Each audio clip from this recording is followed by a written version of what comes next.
In the last video, these three boards could talk if I hard-coded the MAC addresses and reflash the board every time. Being an electronics engineer for 13 years, I can tell that this is not the right way to design a good electronics product. Now watch this. Without touching the IDE and recompiling, I can configure the peer MAC from my phone. I can decide which device to communicate to which one. By the end of this video, you will know exactly how that page appeared there. The board is not connected to the Wi-Fi network. Then how can we see this page on my mobile? Yes, the board itself is creating a Wi-Fi network for its own.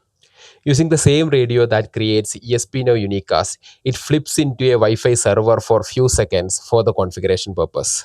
I type the MAC address here on this web page and hit here reboot. I never touch the IDE, and then where these MAC addresses go? They go to the flash storage of the ESP32 and get stored there. On restarts, the board reads them back and hand over it to ESP-NOW as a peer address. ESP-NOW address peer function take it from the flash storage memory. Now let us see how the entire setup works. I press the button which is connected to GPIO 4, then powered on the board. Using my phone or laptop, I connect to the Wi-Fi network, ProtoCraft config. Now enter the IP address 192.168.4.1 on your browser and you can see this page appear. The top you can see the board's own MAC address that you can copy so that you can enter it on other devices.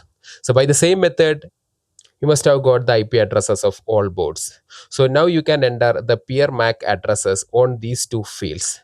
After that, press save and reboot. Now we can see the board started working as in ESP-NOW unicast operation. The board started sending data to the respective peers when I am pressing these switches. This temporary access point and a config page then joins to the real network. This is how a huge number of consumer devices are getting set up in nowadays. Remember, the access point that I created that does not have any password or encryption, which is fine for a bench demo, but not okay for a real product or project. It's a deliberate simplification, not something which I forgot. So we don't need IDE or recompilation every time, just a web page and a reboot button. So that completes the entire ESP-NOW series: broadcast, unicast, and Mac provisioning. Watch the previous videos if you couldn't watch them before. They are linked in the description. Full code of all three parts are available in the Git link. If you found it useful, please give a thumbs up and leave a comment. Consider subscribing the channel for more such content.